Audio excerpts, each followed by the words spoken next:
Pequenos gestos, grandes mudanças. Às vezes o mundo parece tão grande e complexo que nos sentimos impotentes diante dos desafios que enfrentamos. Parece que precisamos de ações grandiosas e drásticas para causar um impacto real. Mas será que realmente é assim?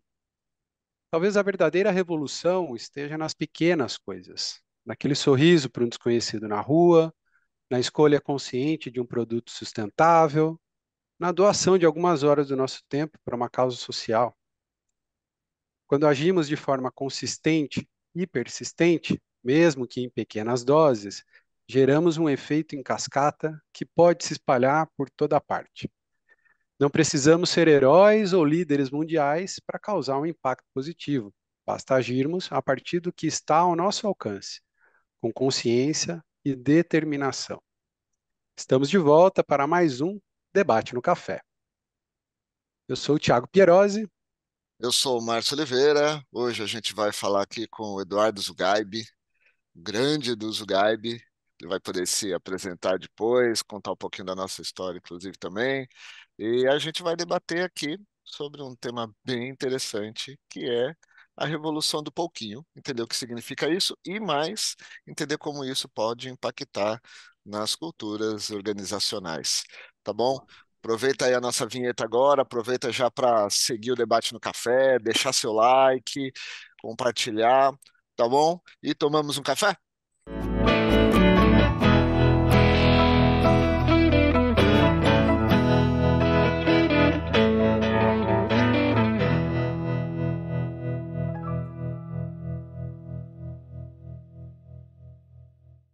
O Eduardo é um dos maiores especialistas brasileiros em atitude e comunicação para a liderança. Como ele mesmo se define em suas palavras, um contador de histórias que provoca pessoas e empresas a transformarem sua própria história.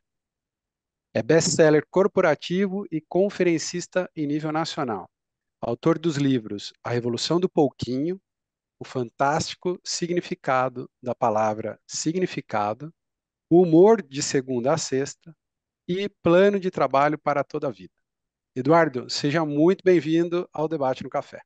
Obrigado, Márcio. Obrigado, Thiago. Grande alegria estar aqui com vocês, conectados aí por esses caminhos tecnológicos. Isso é muito bom. E, enfim, né? A gente tem esse encontro demorou pelo menos, né, Márcio, uns 30 anos para acontecer, né? Por aí, quase isso. Curiosidades à parte, aí eu trabalhei com o Márcio há muitos anos atrás. Há muitos anos nós trabalhamos ainda na época lá da propaganda, Quando a marketing direto. propaganda existia ainda, né? Lembra? O marketing direto existia. Marketing direto, né? Ninguém fala disso mais, né? Tudo virou, tudo se transformou, né? Mas, enfim, apenas me apresentando brevemente aqui, uma grande alegria estar aqui com vocês, compartilhando esse espaço nobre aqui. Agradeço a oportunidade, agradeço aí, enfim, esse espaço para a gente poder trocar uma ideia, falar um pouco sobre Revolução do Pouquinho, falar sobre comportamento organizacional, sobre liderança, cultura organizacional, principalmente, Thiago e Márcio, aí, a partir desse panorama das pequenas atitudes, como você bem pontuou, né? Eu acredito que toda mudança, se não for uma mudança, se é uma mudança explosiva, normalmente ela não se sustenta, né? Eu acho que quando a gente fala de pequenas atitudes, a gente está falando exatamente de algo chamado, intrinsecamente aí ao processo, chamado sustentabilidade.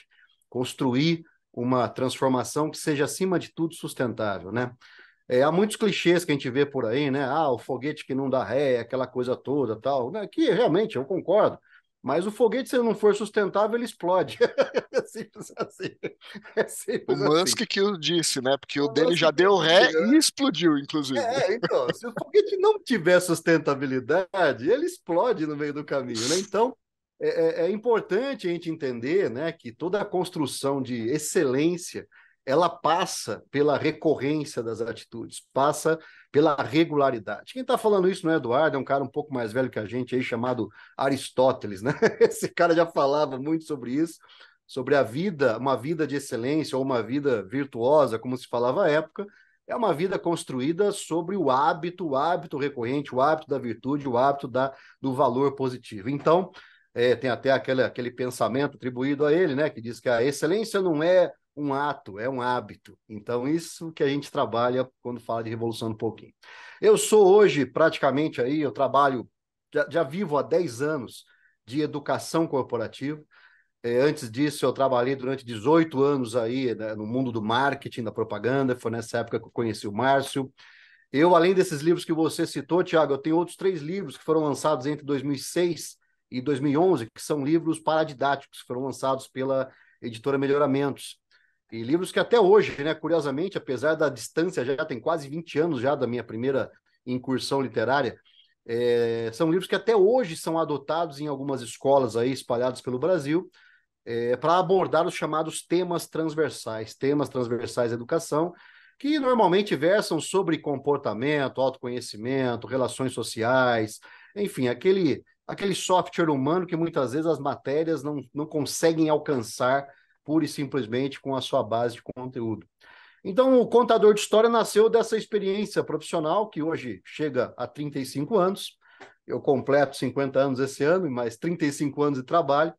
E pegando todos esses 35 anos de trabalho aí, principalmente esses últimos 10, onde eu estou praticamente dedicado ao desenvolvimento de liderança. Liderança, quando eu falo, não é liderança apenas a figura do gestor de equipes, mas, por exemplo, essa semana eu estive com educadores, mais de 2.000 educadores aí no interior de Minas, que são lideranças, precisa ter conhecimento sobre liderança, sobre o processo de influência que a liderança exerce ali junto à sua equipe ampliada, à sua sala de aula. Quando eu falo de liderança, eu falo também do empreendedor, que precisa empreender um processo de liderança para poder colocar o seu negócio para acontecer, para gerar negócio, para gerar valor, para impactar e influenciar o cliente, enfim. Quando eu falo de liderança, eu falo de vendas também, porque se um vendedor não tiver noção de um processo de influenciação, ele não tem noção de liderança e, consequentemente, o seu processo de venda será um processo bastante doloroso, isso quando ele consegue se concretizar. Então, pegando toda essa experiência, Tiago, né, essa breve apresentação aí, bate tudo isso no liquidificador, coa, o que fica preso na peneira é essa frase que você falou, um contador de histórias que tem aí como missão provocar transformações na vida de pessoas e empresas. Então, uma grande honra estar aqui com vocês. Isso Legal. merece um brinde. Merece um brinde. Merece um brinde. Merece um brinde e eu vou pegar alguns ganchos. Primeiro, esse aqui a gente coa e não fica preso na peneira, a gente bebe. Fica preso. A outra engano. coisa é que o café vai aos pouquinhos, xícara pequena, vai pegando pouquinho em pouquinho, vai tomando pouquinho em pouquinho, toma bastante. Eu tô com um balde de café. Já com balde aí já era. Mas vamos lá, um brinde. Então, prazer ter você aqui, Valeu, Edu. gente. Prazer Muito com bom. café ou qualquer bebida, como eu sempre falo. Bom demais. Molhar a Então, garganta. tá bom. Agora, eu Muito bem. queria começar perguntando para você o seguinte. É, por que Revolução do Pouquinho? Qual foi o incômodo? Como nasceu isso? Conta Boa. pra gente. Como que surgiu a ideia do livro? A verdade, eu acho que o livro veio depois de várias outras coisas, né? Imagino eu, mas acabou lá, vamos virar um livro. Mas por que Revolução do Pouquinho? E qual foi o incômodo que fez nascer isso? Tem praticamente 2 situações que justificam esse nome, tá?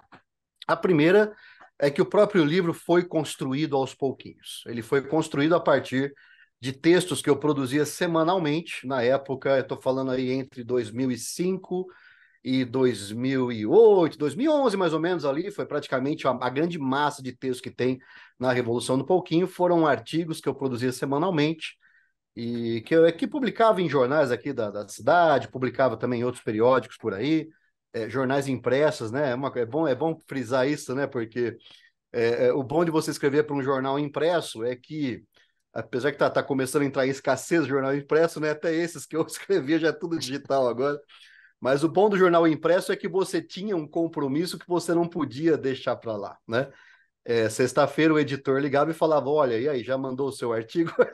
Porque o Vai jornal não vai sair, sair não em vai branco, sair com espaço em branco não ali, vai né? sair espaço em branco, né, cara? Impossível. Ou então, em algum outro momento que falhou no envio, o cara repete uma publicação antiga, mas fica muito feio, fica muito feio. Então, o bom do jornal impresso é que a gente se obrigava, né, a pensar dentro de um espaço específico de tamanho.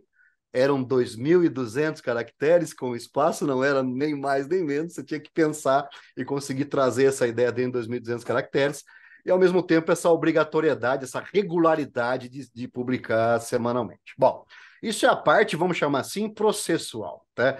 Mas a revolução do pouquinho mesmo, ela vem, conceitualmente falando, vem de um processo próprio, um processo que eu praticamente me impus de transformação de comportamento, tá? Porque, vamos combinar, o Márcio até me conheceu nessa época, eu não tenho problema nenhum de falar sobre isso. Eu, nos momentos em que eu tive ali a oportunidade de liderar equipes há 15, 20 anos atrás aí, eu era aquele líder daquele jeito, sabe? Aquele jeito que não poupava, né?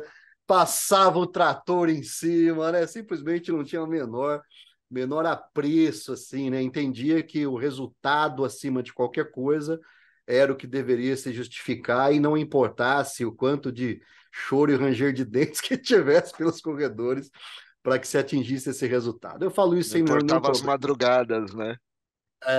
Então assim, né?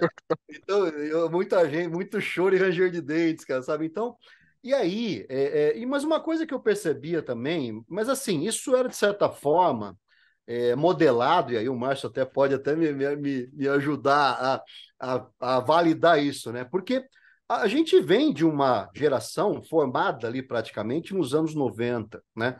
Anos 80, 88, 90, ali foi praticamente a nossa formação acadêmica, vai até 95, 96. Acredito que todos aqui sejam mais ou menos dessa geração e muitos que vão nos assistir também vão se identificar. E naquela época, a gente observava as lideranças que havia, principalmente no mundo da comunicação, e não raro eram as histórias, né, de lideranças extremamente tóxicas, lideranças Sim. extremamente assediadoras, de moral, enfim, fora Era o outros tantos. padrão, né? Era o padrão, né? Era aquele cara que era um gênio, porém era uma genialidade que era extraída a machadadas da equipe, era uma coisa muito crítica.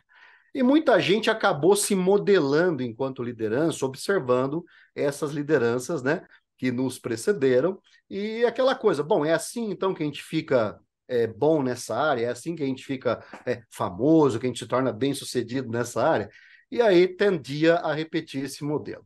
Para nossa tristeza, né, Márcio, isso continua no mundo da comunicação, né? Até pesquisas aí encabeçadas por colegas nossos aí da época, o Ken O Fujioka, Ken pelo e Grupo de outros aí. Planejamento e tal.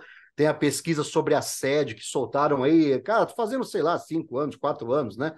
Que mostra que ainda dentro do mundo das empresas de comunicação, essa questão do assédio, da cultura organizacional pautada naquele excesso, naquela coisa over sobre as pessoas, ainda permanece em muitos lugares. Então, pessoas mudaram, mas infelizmente muito da cultura não mudou. E eu posso ter, assim, falar com humildade, né, que eu sou uma dessas pessoas que conseguiu se perceber embarcando por um caminho equivocado, que me levou a algumas quedas do meu próprio pedestal de ego, e que acabaram aí me fazendo quedas dolorosas, né, que me fizeram perceber que eu precisaria construir um novo comportamento, uma nova visão, um novo olhar acerca de gestão de pessoas, de equipe, né, de resultados construídos a partir muito mais pela liderança sobre a qual há respeito, não sobre aquela liderança pela qual se tem medo, pela qual se tem pavor, né? E assim, então ali começou, depois de uma grande queda, né, que eu tive assim, que eu me percebi completamente em queda livre, e aí você percebe se aquele modelo está te trazendo sustentabilidade, quando você cai enquanto liderança e não há ninguém para te ajudar. Ninguém está ali para te sustentar, para te apoiar, para te ajudar a se reerguer, ou seja, você cai literalmente sozinho. Então, não raro hoje, Thiago, quando eu começo algum programa de treinamento com liderança, né? Eu entro nessa questão em algum momento com as lideranças ali. A questão do ego e o quanto que isso está te fazendo, está te permitindo construir uma liderança pela qual as pessoas têm respeito, admiração, apreço, uma influência positiva, ou aquelas que estão apenas ali te tolerando por uma questão de sobrevivência. Infelizmente, isso é a realidade de muita gente, né? E aí eu faço a seguinte pergunta: e aí, meu amigo, se você caísse hoje, quem estaria lá para te ajudar a se reerguer, né? Se ninguém estiver lá, é porque talvez o caminho de liderança que você pegou não esteja sendo um caminho produtivo, um caminho que vá desenvolver as pessoas. As pessoas estão te tolerando, não estão te admirando, muito menos sendo bem influenciados por você. Então, isso me fez, essa construção de comportamento, aí chegando no gancho, especificamente no cerne da resposta, né? Eu sabia que eu tinha que mudar, mas ao mesmo tempo eu tinha consciência que não seria uma mudança de uma virada de chave, né? Ali era apenas uma visão de mudança, era preciso construir toda uma nova reputação a partir de um estudo dedicado sobre atitudes, sobre comportamento, sobre influenciação humana, e isso não é algo, Thiago, que você não é um elevador que você sobe, né? Você aperta um botão, sobe o elevador. Não. É uma escadaria, cara. É uma escadaria. O comportamento é um prédio que você sobe pelas escadas. Assim como o mau comportamento, quando você quer se livrar dele, ele também é um prédio que você precisa descer pelas escadas. Não existe elevador nessa história. Não existe se jogar pela janela para acelerar o processo. Então, esse descer ou subir pela escada implica no quê? Num processo de autoconhecimento muito grande. Entender quais são as suas vulnerabilidades, quais são os seus pontos cegos, um processo de humildade, acima de tudo, de perceber que sim, erramos, todo mundo está sujeito ao erro, todo mundo está sujeito aí a pegar caminhos equivocados, mas o que a gente faz com o resultado desses erros e com o próprio erro em si é o que talvez nos defina como uma pessoa dedicada a se desenvolver e a criar um impacto melhor a partir das suas ações. Errar, todo mundo erra. O que nós fazemos com o erro é o que nos define, né? A forma como nós lidamos com o erro e com o impacto dos nossos erros é o que talvez defina o nosso caráter e os valores que norteiam as nossas atitudes. Então eu sabia que eu precisava mudar, mas não seria um processo de um dia para o outro. Vamos imaginar a seguinte cena. Até ontem eu estava distribuindo gritaria, saraivada ali de impropério para todo mundo, né? Aquele assédio, aquela coisa sempre jocosa, sempre assediadora, barra pesada, tal. Aí no dia seguinte eu chego falando, olha, eu mudei, sou uma pessoa nova. Aí eu chego trazendo bombons, afagos, abraços.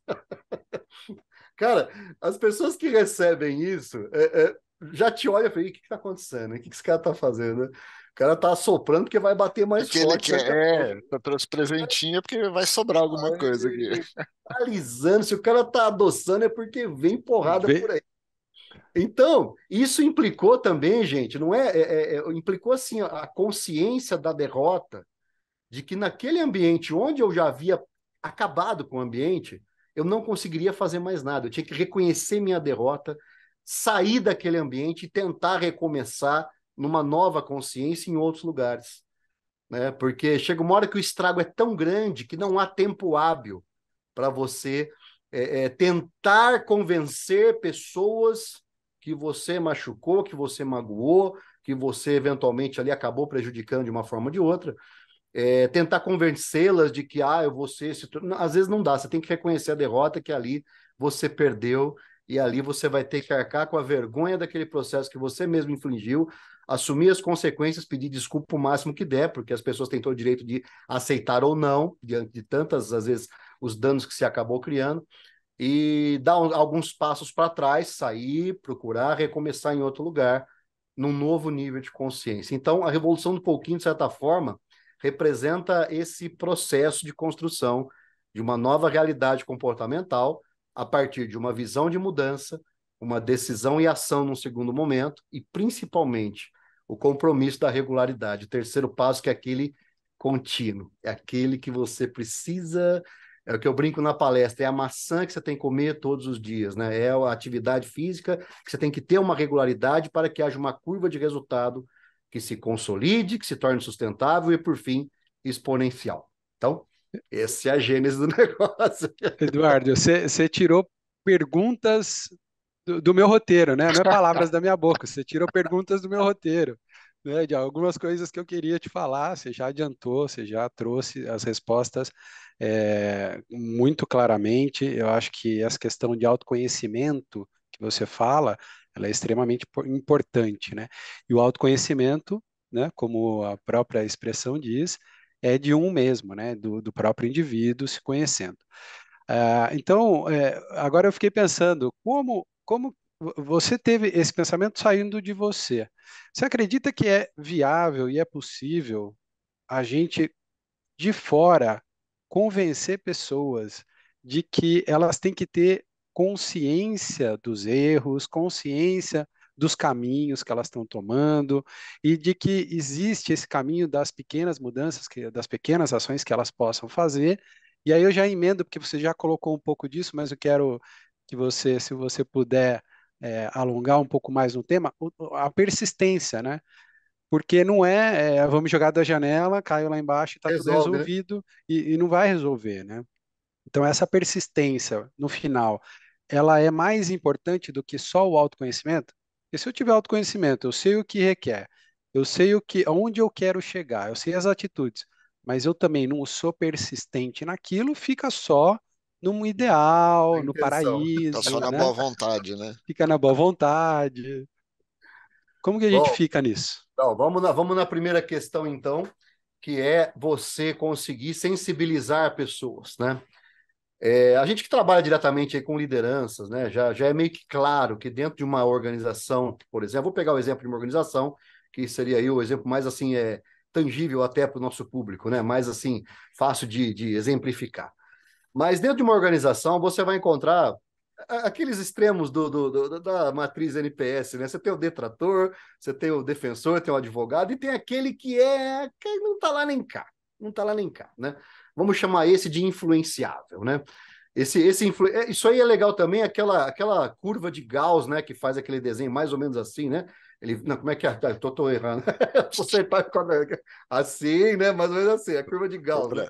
Onde você tem os extremos, né? O extremo do bom e o extremo do ruim, e no meio você tem uma massa que é mais influenciável. Então, naturalmente, todo processo de mudança pode ser que um feedback bem colocado, com uma pessoa que tenha autoridade para dar esse feedback, e essa autoridade ela é construída pela influência que você constrói no dia a dia com as pessoas, né? Pode ser que ele abra um caminho, pode ser que ele crie uma percepção, pode ser que ele sirva como um chamado de mentoria para, né?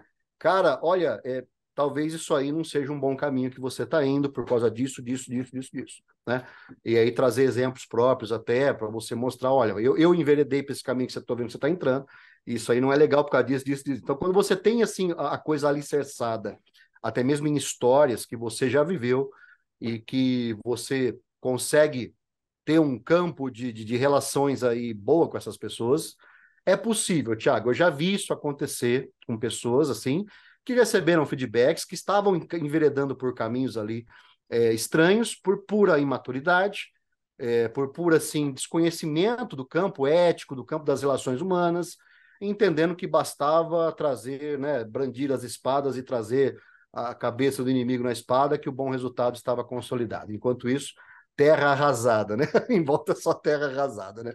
Então, eu já vi isso acontecer. Da mesma forma que eu já vi também, na hora de dar um feedback, a pessoa que não sabe não sabe conduzir um feedback, ou então, o que é mais crítico, e aí entra também um pouco de revolução um pouquinho, porque a tendência de muitas lideranças na hora de dar um feedback para alguém é esperar a coisa ficar extremamente crítica para dar esse feedback, entendeu?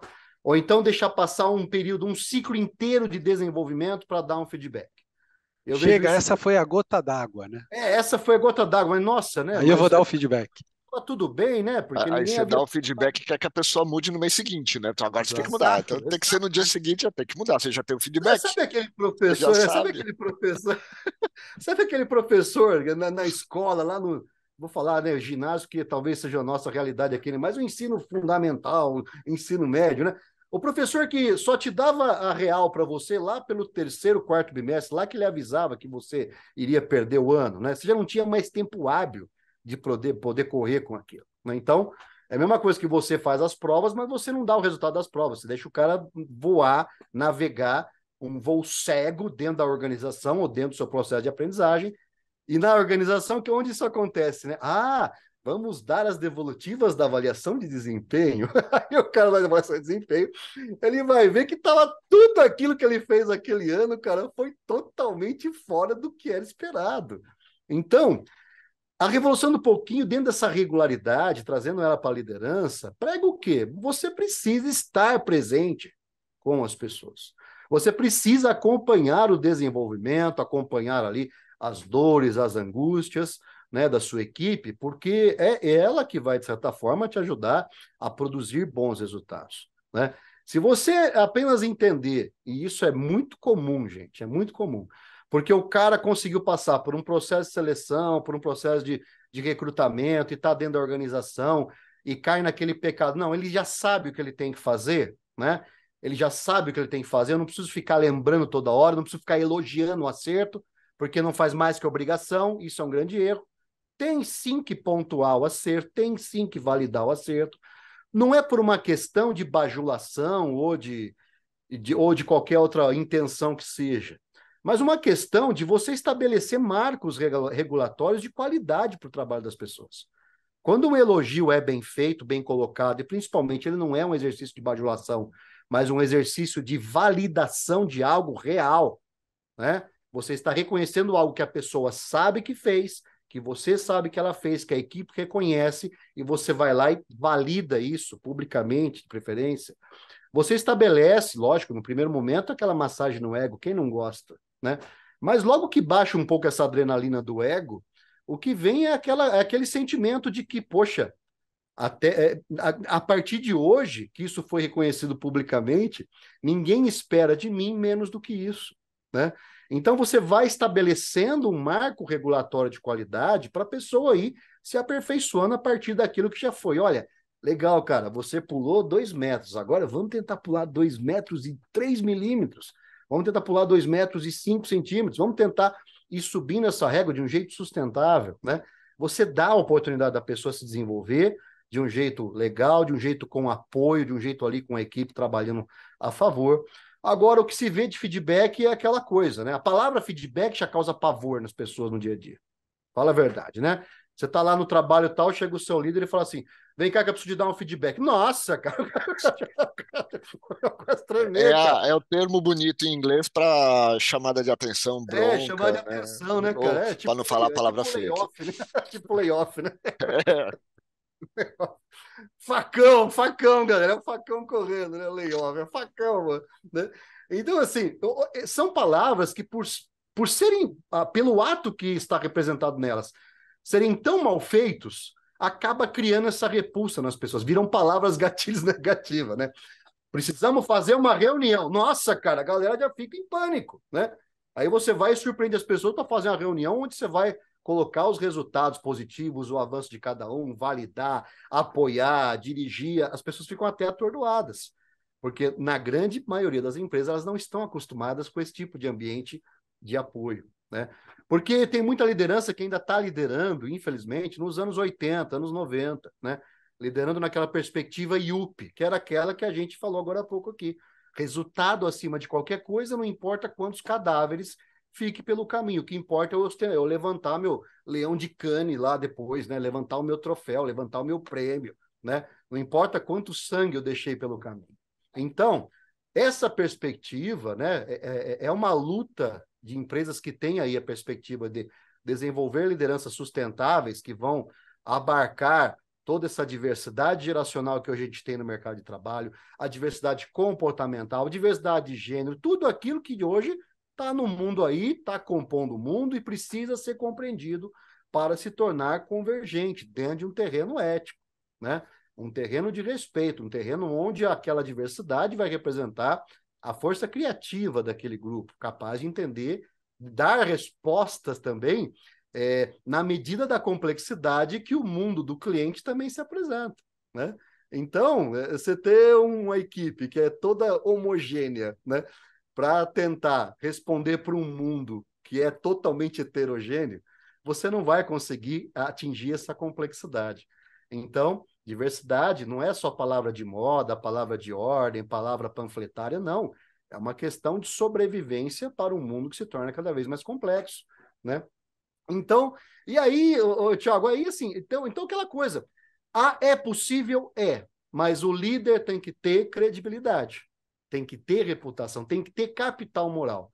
E como ele constrói esse capital moral para poder oferecer um feedback com validade, mesmo que seja aquele feedback que implica numa mudança de comportamento, um feedback focando numa melhoria que já foi percebida. Ele precisa ter a regularidade do feedback, principalmente o bom feedback. Eu apareci uma vez na vida do meu liderado só para dar uma porrada nele, cara, eu não vou construir nada, eu só vou construir repulsa.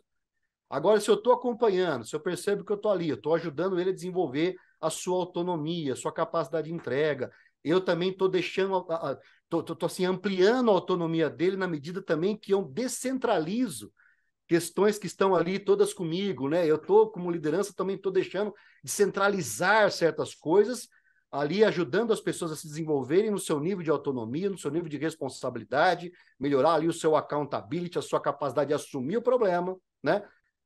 Se eu tenho isso dentro de uma construção sustentável, o dia que eu peço para falar com ele, falei, meu, precisamos conversar um pouquinho sobre uma coisa que não está tão legal, opa, ele para te ouvir.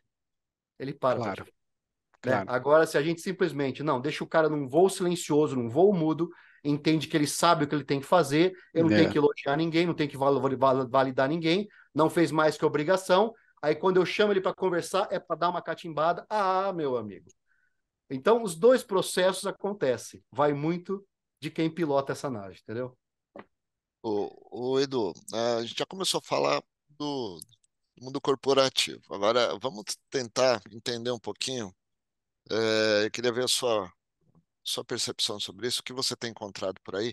As empresas são, eu falo que elas são esquizofrênicas. Tem aquilo que a gente quer versus aquilo que parece que sai É da sala de verdade. reunião, onde tudo foi conversado, mostrado. Agora vamos lá para o dia a dia, né? E aí volta cada um para a sua realidade.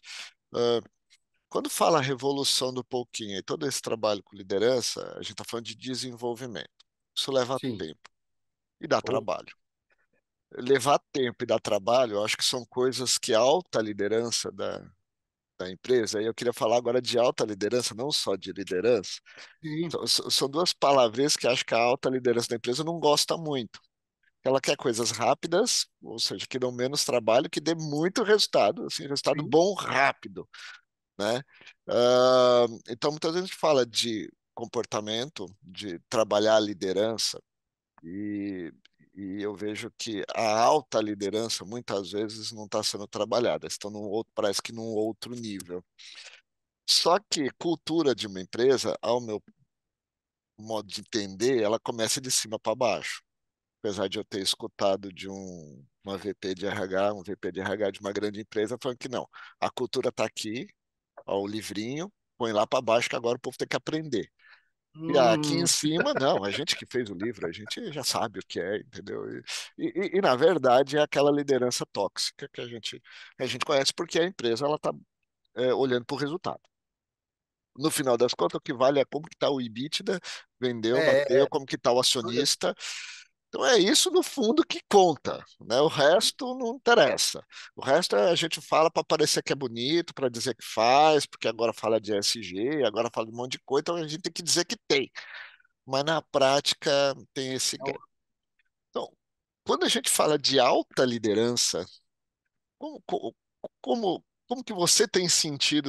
Qual que é a dificuldade que você encontra, ou não? Às vezes eu estou com uma visão errada, ah, de falar de mudanças comportamentais, que são, no fundo, quando a gente fala de um ambiente corporativo, a gente está falando de cultura, está Sim, falando e cultura ela é estratégica, ou seja, ela é direcionada. Né? A sim, empresa ela tem um propósito, o propósito, a cultura é a tangibilização desse propósito. Então, ela é direcionada. Senão a empresa tem várias culturas, a cultura não é da pessoa. A pessoa que trabalha na empresa, ela aceita, ela concorda, ela ela aceita, gosta ela daquela pisa cultura, com a daquele cultura. propósito, ela se identifica. Então tem essa sinergia.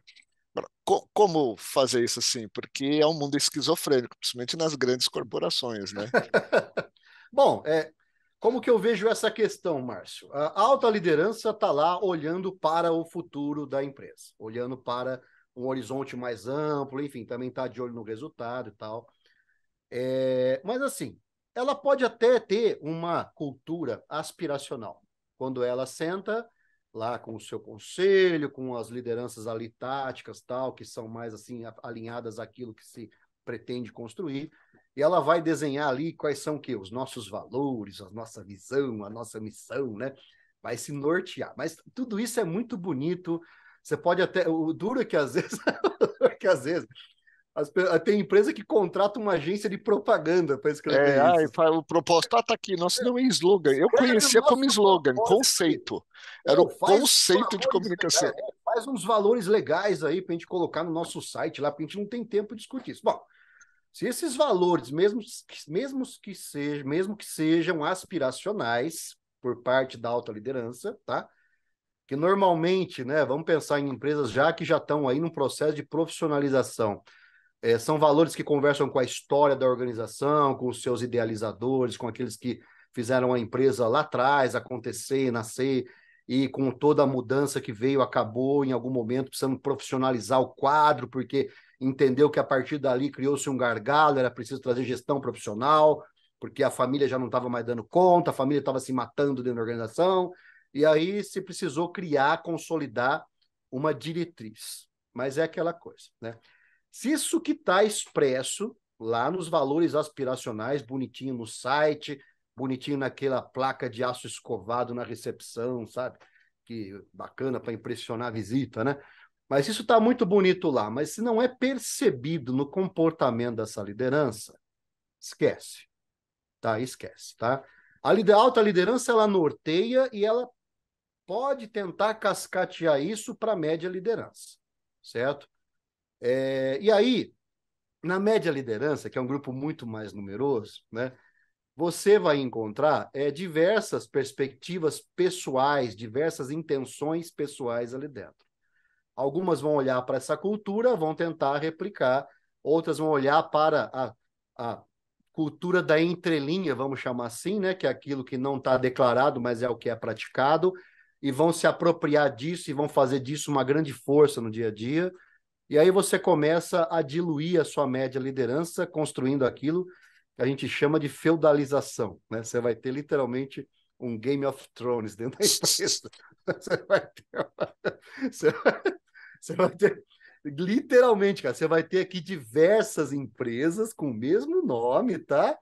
Porém, né, cada qual apontando para um lado, cada qual querendo derrubar o outro lado, tal, para se construir perspectivas de poder, de influência, de controle do processo e tudo mais, né? Então, se a alta liderança não tiver isso claro, declarado, praticado e percebido, e principalmente se ela for uma alta liderança que apenas se encastela lá naquela sala do 10º andar, com ar-condicionado regulado perfeito, com obras de arte originais na parede, né? E se ela não se torna, eu não digo atuante nos demais níveis, mas pelo menos presente, circulando, se tornando alcançável, né? E se isola e deixa esse código de conduta na mão da média liderança para que ela faça o que ela bem entender, cara, a base vai esfarelar. A base vai totalmente se esfarelar. Por causa dessas perspectivas de cada um ter uma perspectiva diferente, cada um vai querer fazer com que a sua zona de influência se amplie. Ah, eu tenho essa diretoria aqui, eu tenho essa gerência, mas eu também quero trazer outra gerência para mim. Vira uma guerra, vira uma guerra. Então, quando a gente entra com a revolução no pouquinho, onde que a gente trabalha? Primeiro, numa conversa muito crítica com essa alta liderança, para entender onde a gente quer chegar, afinal de contas, e o que hoje está incomodando, né? Que tipo de indicador hoje está incomodando, o resultado que não está vindo, o que você está percebendo de comportamento com a sua liderança, se vocês também estão totalmente alheios ao que está acontecendo, vivendo aquela alta liderança, né? E tem muita que é assim, né? Que fala assim, não me tragam problemas, só me tragam soluções, só me tragam boas notícias, né? O cara que está aqui na média liderança, ele entende, fala, é só boa notícia que ele quer, beleza, só vou levar boa notícia. As más eu vou pegar, vou colocar debaixo do tapete, vou guardar no armário, vou encher de esqueleto pela empresa aí, talvez o dia que isso aí aparecer eu já nem esteja mais aqui, eu só vou levar boa notícia. E pronto, você cria uma distorção para a alta liderança tomar decisão, você cria um ambiente que se reforça na guerra, né, intersetorial, criando verdadeiros clusters, verdadeiros assim, feudos dentro da organização. Não se há espaço para discussões, não se há espaço para conflito criativo, Na reunião, todo mundo concorda com tudo, sai pelo corredor, todo mundo já começa a descer o sarrafo naquilo que foi discutido, foi debatido. Não há espaço para... que é o que tanto se fala, né, de segurança psicológica, para você colocar o que você está percebendo, o que você está sentindo. Todo mundo vive um mundo de aparência. E a questão, Márcio, qual que é? Legal, ele pode estar até tendo um bom resultado no final daquele mês, no final do outro mês e tudo mais. Mas a curva da sustentabilidade dessa empresa vai cair, assim, gradativamente vai caindo. E onde você percebe isso? No alto índice de absenteísmo, no alto índice de rotatividade na organização, nas críticas no Ministério do Trabalho, sabe? Em todo tipo de demanda que começa a surgir por questões trabalhistas, por questões de assédio, de liderança, de falta de respeito e tal, que hoje, ainda bem, se configuram de uma forma legal. Isso é um termômetro que a empresa tem que entender como sendo algo a se considerar para ver o quanto está esse comportamento da alta liderança está conseguindo cascatear para a média liderança e o quanto essa média liderança, que é quem transforma aquilo em atitude, está conseguindo entender quais são os parâmetros que vão fazer com que a gente caminhe naquela direção. Então, ele pode ter um excelente resultado, mas o custo desse resultado vai ser um custo cada vez mais alto numa curva de tempo que pode ser média ou longa, até o ponto de se tornar completamente sustentável. Hoje você tem diversos indicadores, né, que em tempo real denunciam se a empresa é realmente tudo aquilo que aparece no GPTW, por exemplo, né? Aquilo que aparece em alguns outros premiações, indicações, certificações. Você tem outros indicadores aí, né, que mostram, né, a vida como ela é, né, como diria Nelson Exato. Rodrigues. Então, então, estar atento a toda essa manifestação, né, guardado as proporções de um outro caso que se torna até caricato, uma coisa que a pessoa carrega na tinta por um interesse pessoal também, mas quando você começa a ter uma repetição de tais indicadores, é porque alguma coisa está acontecendo da média liderança para baixo, né? Quando a gente entra com a revolução um pouquinho com esse pessoal, qual que é a ideia? Trazer esses indicadores, trazer para discussões verdadeiras, discussões reais, trazer as dores para a mesa e fazer com que essa média liderança, essa liderança tática, converse a respeito daquele problema, sugerindo caminhos para que aquilo possa ser, no mínimo, sanado, ou minimizado, ou eliminado de vez, ou potencializado. Se é uma coisa boa, o que a gente pode fazer para potencializar? Se é algo que está ferrando a gente no médio e longo prazo, o que a gente pode fazer para minimizar? Trazer isso a partir de um exercício de construção compartilhada, né? Onde todos vão ter direito à voz, todos vão ter direito ali a se colocar, de certa forma, até mesmo ajudando a ampliar o próprio repertório do grupo da média liderança. Porque vamos imaginar, eu tenho um problema na empresa que me faz que eu, como a liderança do setor X, eu ataco com um determinado repertório, né? Mas a outra liderança lá do setor Y, do setor Z, ataca o mesmo problema com outro repertório diferente do meu. E às vezes tem um resultado legal, tem um resultado melhor, dependendo do contexto que tem, das variáveis que estão ali envolvidas, né? Que podemos chamar aqui o quê? A maturidade dos envolvidos, a urgência das soluções, né? A complexidade dos problemas, a tecnologia que a gente tem disponível. Então, o outro cara, com essa combinação de fatores, traz uma resposta diferente. Então, numa brincadeira dessa, né, que é muito séria, você, no mínimo, faz com que esse grupo amplie o seu próprio repertório de ações, crie um repertório que seja, de certa forma, aceito por todo o grupo e transformado num manifesto de atitudes, num grupo, num documento mesmo, que ajude a tornar percebida quais atitudes ajudam aqueles valores que a alta liderança coloca para a gente serem percebidos, não apenas aqui dentro, mas também lá fora com o cliente. Então, é um trabalho de cocriação, de construção colaborativa, mas também de responsabilidade compartilhada. Porque quando simplesmente a coisa desce top-down, se eu não gosto daquilo, eu entro no ponto morto. Ah, tá bom, eu vou fingir que eu faço, mas na verdade eu não vou fazer.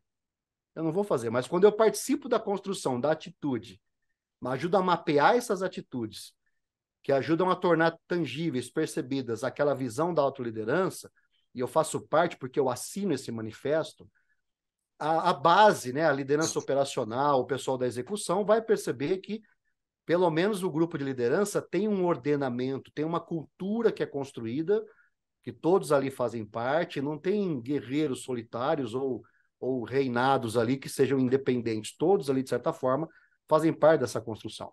Agora, como você falou, isso é um trabalho que leva tempo, né? E eu bato isso na hora, quando eu termino um treinamento ou uma palestra, eu falo, gente, legal, a mudança não é um evento, a mudança é um processo. Isso que nós vivemos hoje aqui é um evento. O máximo que isso vai fazer é ajudar a gente a nortear um caminho para que a gente possa colocar em prática e transformar em um processo a partir do momento que você ultrapasse aquela porta e vá embora para sua casa ou volte para a empresa, né? Quem vai fazer isso se tornar um processo, que você inclusive documentou com seu nome aqui, como alguém que ajudou a nortear essas ações, são vocês, né? A partir dessa regularidade, dessa maçã diária, da atitude diária, de um ambiente de conversa, de um ambiente onde possa haver pensamento contraditório, sem que a pessoa se torne perseguida ali dentro. Enfim, é uma construção, acima de tudo, uma empresa, acima de tudo, é uma construção social, né?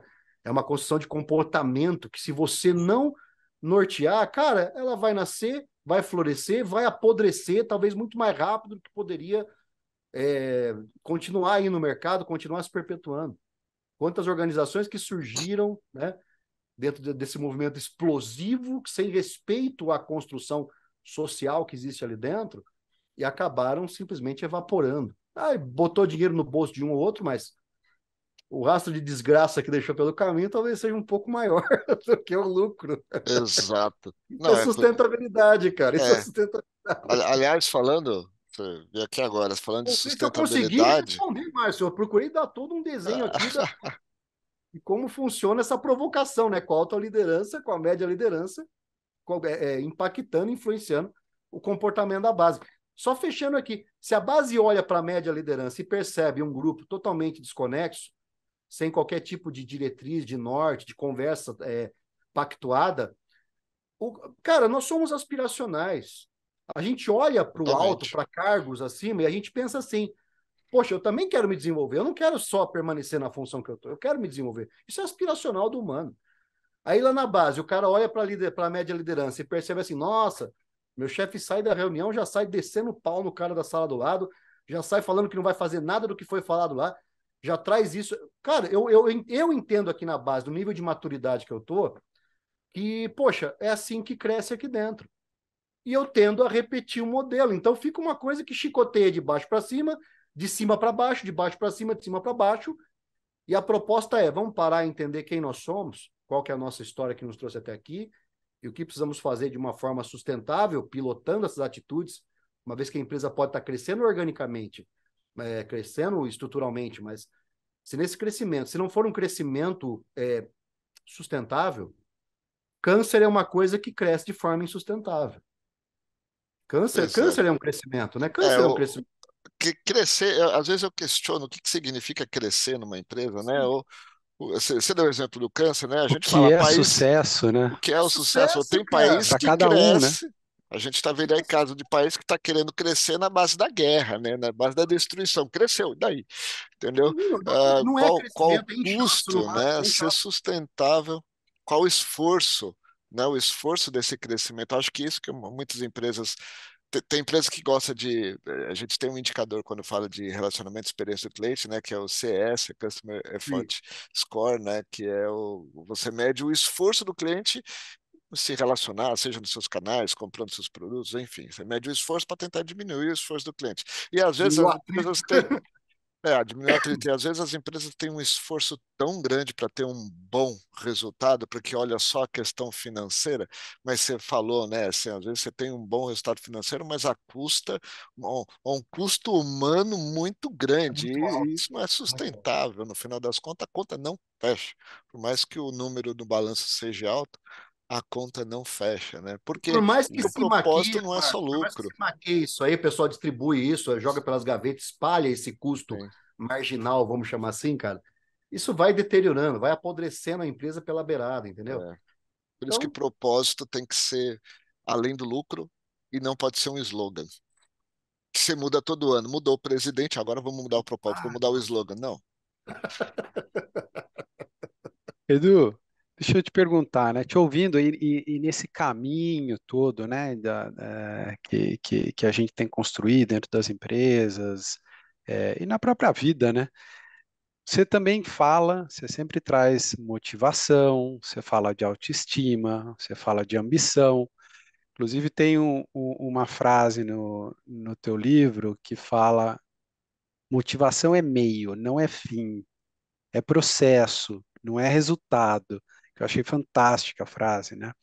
É, essa motivação no dia a dia, se a gente está no caminho errado, né? Imagina que essa base de colaboradores vê ou sente que o caminho é errado, ou que a gente está na vida num momento que a gente não sabe Uhum. muito bem, né? Se eu não tenho muito bem a consciência daquilo que eu quero fazer. É, então, buscar essa motivação, buscar ter essa autoestima elevada sempre, acaba se tornando uma coisa complicada, né?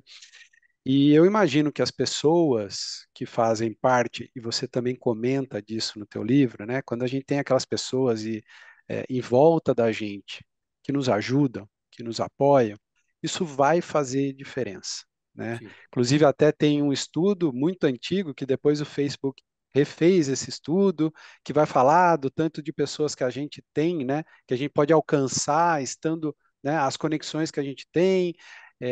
Tem um outro estudo que vai falar das 5 pessoas, que somos a média das 5 pessoas com quem mais convivemos. É, então, essas pessoas que estão em volta da gente acabam nos ajudando e nos servindo de suporte para uma melhor motivação, para uma melhor autoestima, para eu ter uma ambição para aquilo que eu desejo, né? Não para aquilo que é comum para todos, mas para aquilo que eu desejo ou para aquilo que a empresa está comunicando que é o importante de ser buscado. É, eu queria entender e até ouvir de você como a gente faz, ou como uma empresa, nesse caso, poderia fazer para escolher essas pessoas que vão estar em volta da gente, né? E se você puder dar uma dica na vida pessoal também, né? Como a gente escolhe, porque a gente vai seguindo nossos caminhos, mas como a gente Claro, está aqui claro. no mundo, né, discutindo, debatendo mais o mundo corporativo, como selecionar, como fazer a seleção dessas pessoas e até fazer um agrupamento dentro dos grupos de trabalho para que as pessoas estejam colaborando entre elas, para que isso seja um ganha-ganha. Como que a gente consegue fazer isso? Bom, Ainda mais em tempos de fala, redes sociais, né? Como que a gente faz é isso? verdade. Quem que a gente que nos influencia? Quem são as 5 pessoas? Sem dúvida, Não, sem hoje dúvida. essa conta das 5 pessoas já já está Das obsoleta. Bom, assim, é, acho que o grande caminho para isso é você conseguir construir um ambiente de confiança, um ambiente de segurança psicológica, onde as pessoas possam colocar as suas dores, colocar as suas ansiedades, colocar os seus medos, colocar as suas motivações, né? Na mesa, sem o risco de se sentirem julgadas, questionadas, massacradas ou excluídas do grupo. Porque vamos combinar, né? O que me motiva não é o que de repente motiva o Márcio e também não motiva o Tiago, né? Compreender a singularidade que está presente dentro do grupo, eu acho que talvez seja aí a grande sacada de liderança dos últimos anos. Não ter como um motivador uma coisa linear, porque as pessoas são diferentes. Vamos pegar um exemplo muito comum nas empresas. A nossa equipe de vendas, o melhor vendedor vai ganhar uma viagem com tudo pago para o resort, não sei o que lá, vai ele no resort e tal, né? Bacana, vai ficar tudo pago lá no resort. Legal. Vamos pensar que nessa mesma equipe você tem uma pessoa que é solteira, que para ela esse prêmio vai ser aquele negócio show de bola, o cara vai aproveitar até o talo e vai voltar, né? Mas no mesmo grupo você tem uma pessoa que, por exemplo, é casado, tá com um filho, aquela coisa toda tal, e é uma viagem que vai se tornar muito mais uma coisa dolorosa, né? Que não vai ser compartilhado com quem para ele é mais caro, do que algo prazeroso. A viagem se torna um castigo para a pessoa. Então, e é uma coisa muito comum, você ter um prêmio nivelado. Então, poxa, por que não, de repente, entender? Cara, legal, o prêmio é a viagem, a simbologia é a viagem, mas numa situação onde a pessoa queira, de repente, compartilhar aquilo com a família, para ela é importante compartilhar aquilo com a família, porque vamos combinar, né, gente? Tem coisa que a gente aprendeu na pandemia, né? É que aquele papo de vida pessoal, vida profissional separado não existe, Não né? existe. O que existe é uma coisa chamada vida, né? Que quando se Nunca encontrou tudo na existiu, mesma na sala, verdade, né? nunca existiu, Márcio. Essa é a A gente só verdade. não tinha consciência. Mas é um modelo antigo, é um modelo de, não, chego na empresa, eu sou um soldado, eu viro a chave, minha filha está no hospital, minha mãe está morrendo, meu pai, enfim, mas aqui eu sou um soldado inabalável. Não é, cara, não é. Vamos aceitar a nossa vulnerabilidade, vamos entender que nós somos humanos e que se a minha vida pessoal está deteriorando, a minha vida profissional vai deteriorar. Se a minha vida profissional está deteriorando, a minha vida pessoal vai deteriorar. Porque vida é uma coisa só. O que você tem são palcos, plateias para a qual você olha, mas o palco onde você está é sempre o mesmo, né? O ator é sempre o mesmo, o palco é sempre o mesmo, e você precisa ter autenticidade para cada plateia que você olha, que você não seja uma pessoa tão diferente, né? Daquilo que você é, porque, nossa, o cara é um excelente líder, uma pessoa carinhosa com a equipe, mas em casa bate na mulher, né, aquela coisa, aquele ambiente de assédio, aquele ambiente estranho pra caramba. Não, desculpa, é uma pessoa que não tem autenticidade nenhuma, né? Uma pessoa que é uma farsa, na verdade. Então, o vice-versa também é válido, né? Mas assim, e aí, primeiramente, ter esse espaço para que as pessoas possam se colocar nas suas singularidades, né? E, em cima disso, construir uma motivação adequada. No exemplo da viagem, pô, legal, o preço da viagem, o valor da viagem, sei lá, 20 mil reais. Pô, mas eu não posso, tal. O cara ter espaço para falar isso é importante, né? Ele tem espaço para, pô, legal, adorei ser premiado, aquela coisa toda, tal. Mas, olha, meu casamento, né, tô lá, já não passo muito tempo com a minha família, tô com um filho pequeno, tal, tudo. Esse valor é possível a gente converter numa outra situação? Eu não preciso ir para Nova York, eu posso ir lá para Bahia, velho, mas eu vou com a família, entendeu?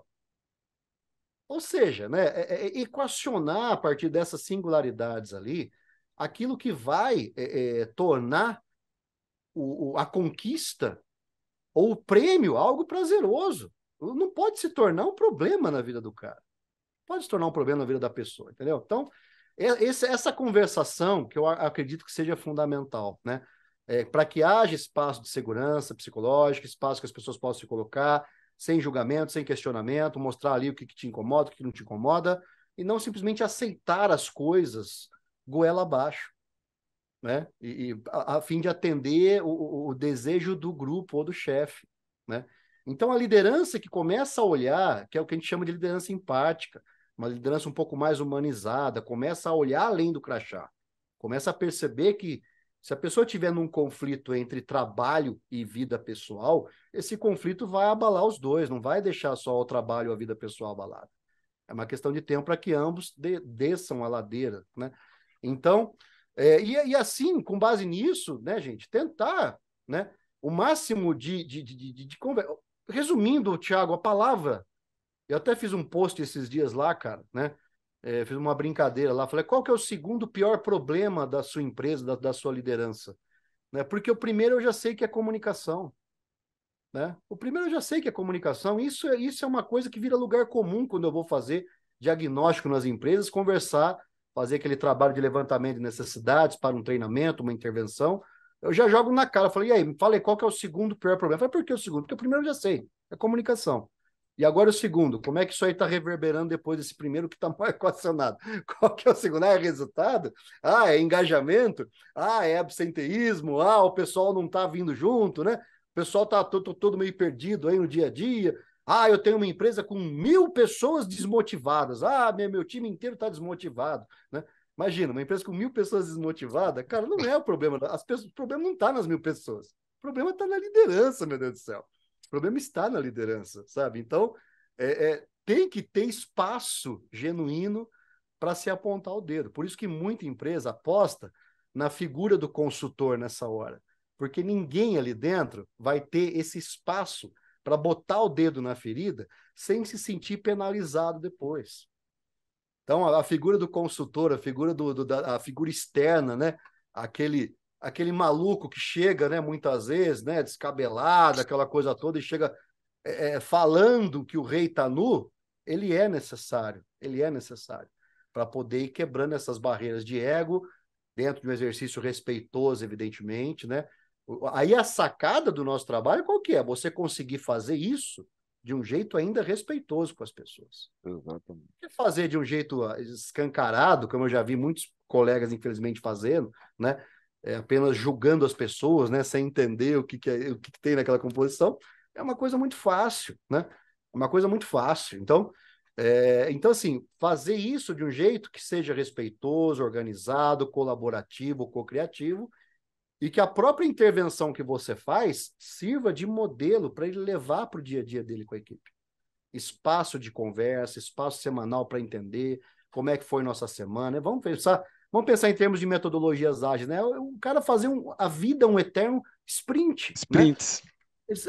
Cada semana é um sprint, cara, mas um sprint emocional. Um sprint não só de resultado, mas um sprint também relacionado, poxa, como é que foi nossa última semana? Foi legal? É fácil de fazer isso. O que foi legal? Beleza. O que nós podemos fazer para tornar mais legal ainda? Né? O que não foi legal? Poxa, legal. Vamos analisar isso aqui e ver o que a gente pode fazer para minimizar ou eliminar. Semana que vem, todo mundo recebe um monte de missão ali para cuidar dessa lição. Semana que vem, vamos ver o que a gente avançou e depois. Porque o que é muito comum, ainda na questão do cerne da comunicação, como problema que acaba sanando esse tipo de gap, é assim. Eu vou perguntar para o cara, e aí, você faz reunião com a sua equipe? Faço. Tipo, qual que é a regularidade? O cara fala, eu faço sempre. Não tem um número. Não existe um número. Faço sempre é ótimo. Eu faço sempre. Qual foi a última reunião que você fez? Se o cara demorar 3 segundos para dar essa resposta, cara, eu sei que faz meses que essa reunião aconteceu. Faz meses que esse negócio aconteceu. Porque se é uma coisa viva, ele fala, foi segunda-feira, foi semana passada, fazemos toda semana, né? Então você percebe isso em empresas que estão assim trabalhando para desenvolver a média liderança, a liderança operacional, principalmente em indústrias, por exemplo, as tais da acho que se chama DDS, se eu não me engano, que é a reunião semanal de tomada de meta, olhar para o panorama, olhar para o trabalho, olhar para a pessoa, ter um espaço ali até de confortável, um espaço de acolhimento, né? Cada semana um fala de alguma coisa que foi legal, que não foi legal, né? Para humanizar a equipe, fazer a equipe se perceber como um organismo também humano, não como máquina programada para cumprir tarefa apenas, né? Mas ter coração envolvido, ter razão envolvido também, em sinergia com o coração no negócio. Porque, senão, legal, você atribui a tarefa, o cara volta, né? Volta com a cabeça da tarefa na mão, né? Mas é velha história. A que custo? E o que esse custo vai representar a médio e longo prazo na perenidade da empresa, na sustentabilidade do negócio? Então, o remédio, Thiago, cara, acaba sendo sempre comunicação. Acaba sendo sempre comunicação nas suas diversas instâncias, nas suas diversas variáveis, né? Desde a informação correta, também depois falando da comunicação enquanto inspiração, enquanto empatia da liderança com a sua equipe, e principalmente a comunicação na regularidade do compromisso, no acompanhar a regularidade, a evolução ou não, o que está bom, o que não está bom, o que vão fazer para melhorar, o que não fazer para melhorar. Em outras palavras, né, cuidar do que é a informação, do como, que é a inspiração, a empatia, e por fim do quanto, a regularidade que eu faço isso. Porque o cara, às vezes, ele é muito empático, muito inspirador só nos 3 meses ali nos 90 dias de período de experiência, né? O cara ganhou, o cara assinou a carteira, o cara vira um número na empresa, vira uma coisa completamente largada, esma, abandonada, né? E aí, pronto, enviesa totalmente, né?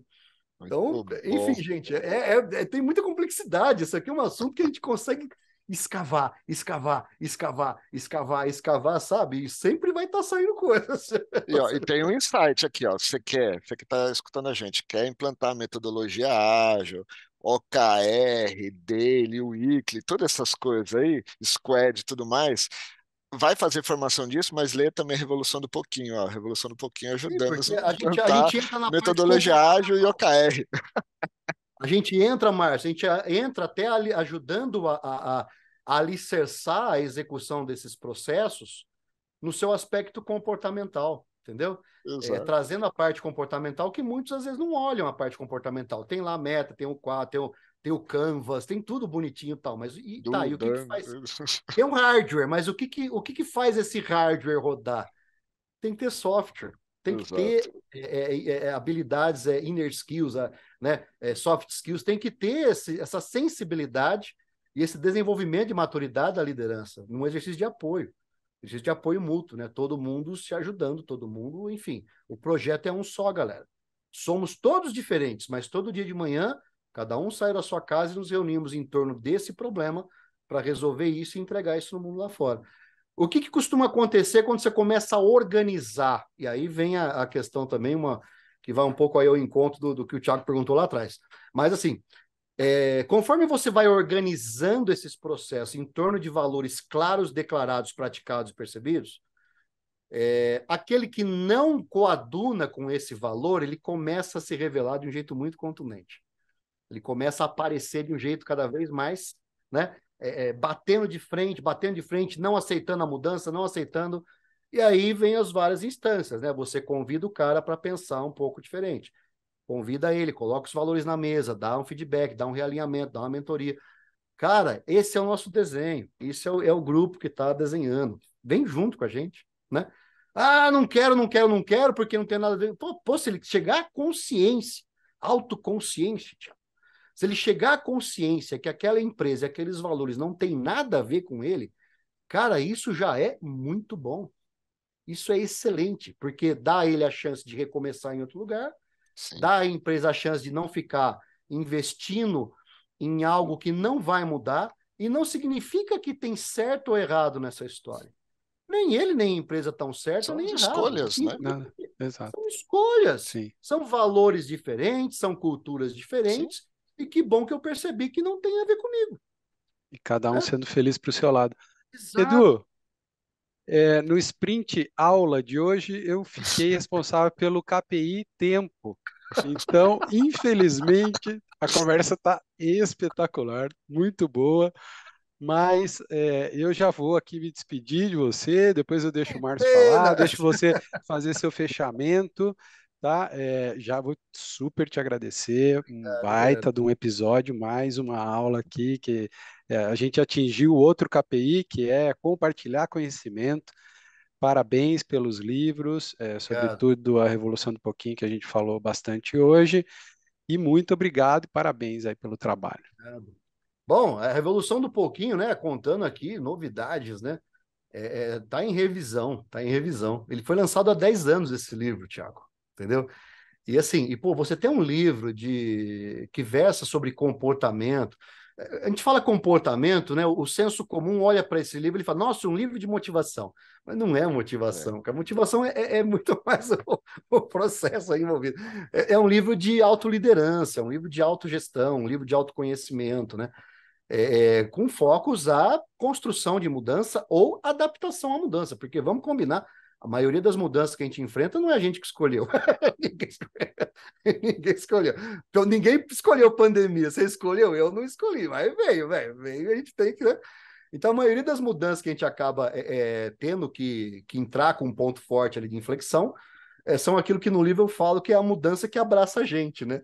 E o livro ajuda a gente a abraçar a mudança que abraça a gente. Entrar em sinergia com ela a partir de autoconhecimento, de redesenho de objetivos, de metas e tudo mais. Então, e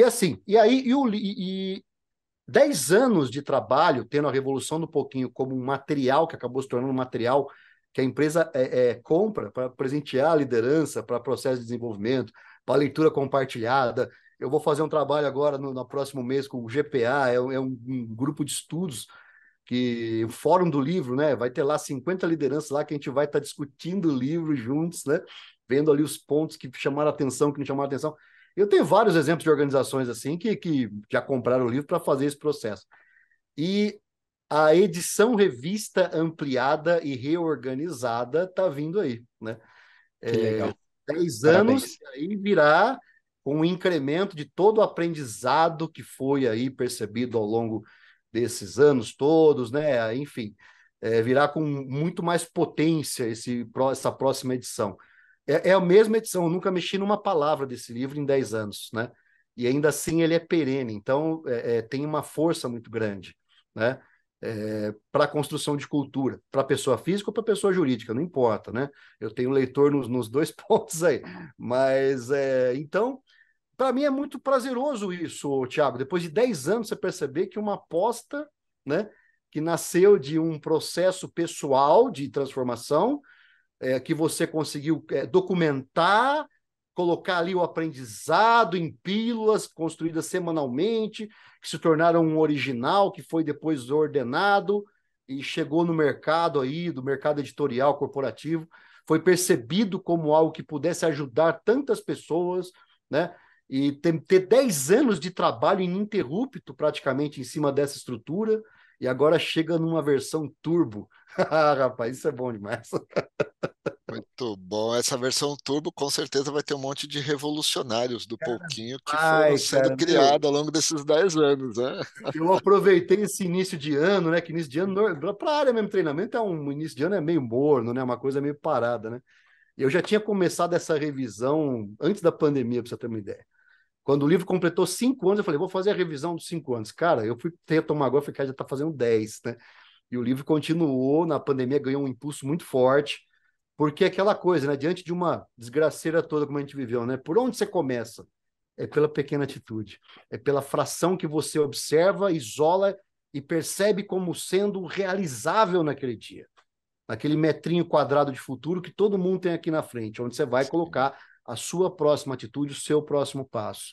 Porque ficar pensando em metas mirabolantes, extraordinárias, tal, num mundo que era totalmente uma neblina, né? Um grande nevoeiro, que foi ele os anos de pandemia mais crítico, se percebeu que é o back to basics, né, Márcio? Como se fala tanto, né, cara? Voltar Sim. à essência, voltar ao autoconhecimento, voltar.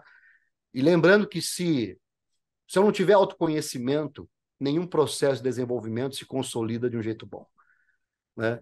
A primeira parte de um processo de desenvolvimento é o autoconhecimento. Em que ponto que eu me encontro com honestidade, com nobreza, com humildade, né? Com espírito aberto ao aprendizado, espírito aberto a aceitar o erro, né? Porque é onde, às vezes, alguns programas de treinamento erram na mosca, né? Porque você vai pilhar o cara que muitas vezes está num processo de desenvolvimento, de autoconhecimento enviesado. Então, se ele é uma liderança tóxica, eu boto uma liderança tóxica num processo de motivação apenas, ele vai ser uma liderança tóxica potencializada, Motivada. Exato. motivada, cara. Liderança tóxica e Que motivada. risco, que perigo, Que que perigo. perigo é isso, cara? Exato. Muito bom, cara. Então, Então, é Edu, desconstruir para reconstruir. Eu acho que a vida, a gente que já está aqui um pouco avançado nos anos, já percebeu que é isso que consiste a vida, né, cara? Um eterno exercício de desconstrução e reconstrução em novas configurações. acabei de, na verdade, eu estou desconstruindo esse negócio de avançado, não, tô novinho, ó, eu vou viver mais 100 anos ou 50 anos. Se fosse há 30 anos atrás, a gente ia viver mais 10, estava se aposentando já. Agora não, agora a gente já vai viver mais 50, estou na meia idade. Você percebeu por que a gente tem que pensar em sustentabilidade, cara? Você percebeu? Né? Os 50 são os O novos pessoal pensa em 30. sustentabilidade, viu, Thiago? Só como, eu sou sustentável, eu tenho um monte de lixeira colorida no corredor da empresa. Não, eu acho que A coisa é muito autoconhecimento mais É complexa. muito, muito, é, muito além, muito é, além. tem a ver com autoconhecimento também, né? Inclusive, a Sim, gente faz parte desse autoconhecimento, é você, Mas inclusive, saber que então, você não sabe tudo e continuar aprendendo sempre, né? a expectativa Independente de da vida hoje, idade. na faixa de 76 anos, praticamente, no Brasil, né? Tem outros países aí estão um pouco mais, um pouco menos, mas a nossa aqui é 76 anos na média, né? Que da mulher é maior, a do mulher acho que é 78, 79, se eu não me engano, e do homem é 72, porque o homem se arrebenta mais, né? Assim, ele se ferra mais, ele se ferra por opção mais, ele não precisava, né? Ele é por uma questão de opção, né? Que ele se ferra mais, né? Então, assim, e aí é, acaba que, né, 76 anos é a média nossa. Mas, cara, você imagina, cara, 76 anos, né? Mas você tem um elástico aí para frente, sabe? Né? E como você chega em 76 anos com sustentabilidade, cara? Você não pensa nisso, meu? No meio do caminho você tá lá, tá na roça, literalmente. Tá na roça. Então, é isso, meus amigos. Espero que a gente tenha contribuído aí, deixado algumas inquietações, algumas provocações, né? Eu até brinco, né, em palestra, que eu não sou palestrante motivacional, eu sou palestrante incomodacional, é muito mais legal, né? Porque essa incomodação é o que nos leva a refletir, desconstruir, caminhar sempre em frente. Márcio, tá no mudo aí, Tá no não tá mundo, saindo. Márcio? É, Ué, não voltou. não. Mas Não enquanto o voltou? Márcio. Aí Agora voltou, voltou. voltou, voltou, Mas, voltou. mas eu vou aproveitar, já que o Márcio teve aqui um probleminha com o áudio, eu vou pedir um pouquinho um pouquinho de quem está nos assistindo ou nos ouvindo, que vai ser só se inscrever no canal, deixar um comentário, compartilhar esse conteúdo. É só um pouquinho para a gente fazer uma revolução de conhecimento, que é um dos propósitos que a gente tem aqui nesse projeto, né, no Debate no Café. Faz esse pouquinho para a gente, que você vai ajudar muito a gente. Márcio. Obrigado, Edu. Eu estava falando, não sei se vocês ouviram, acho que vocês não ouviram nada, Não, né? não, E, não, tava bom, tá, só não, tá. eu estava falando só do autoconhecimento, que é importante, mas deixa para lá. Mas, cara, obrigado. Foi um prazer enorme te receber Valeu. aqui. Foi um prazer enorme falar disso. A gente sai aqui com um monte de incômodo. Acho que é um incômodo que faz a gente se mexer. Então, obrigado Sim, por ter incomodado todo mundo. Espero que você que nos acompanhou até agora aí, se ficou incomodado, é bom. Espero que você tenha ficado incomodado. Comece aí as suas revoluções com as pequenas coisas. Não busca só as grandes coisas, não. As grandes coisas, elas acontecem com a soma, né? Cara, exato. muito obrigado. Obrigado Valeu, gente. mesmo. Obrigado, Dá, poxa dá vida. para continuar aqui falando mais um monte. Acho que a gente merece um segundo episódio aí. Começa no café, termina no happy hour, vai um dia todo. Dá para fazer igual os debates do Flow lá, 5 horas. Tá bom? Muito obrigado. E para você Valeu, que gente. Obrigadão acompanhou aí. até Obrigadão pela aqui, valeu. Até o próximo debate no café. Obrigado.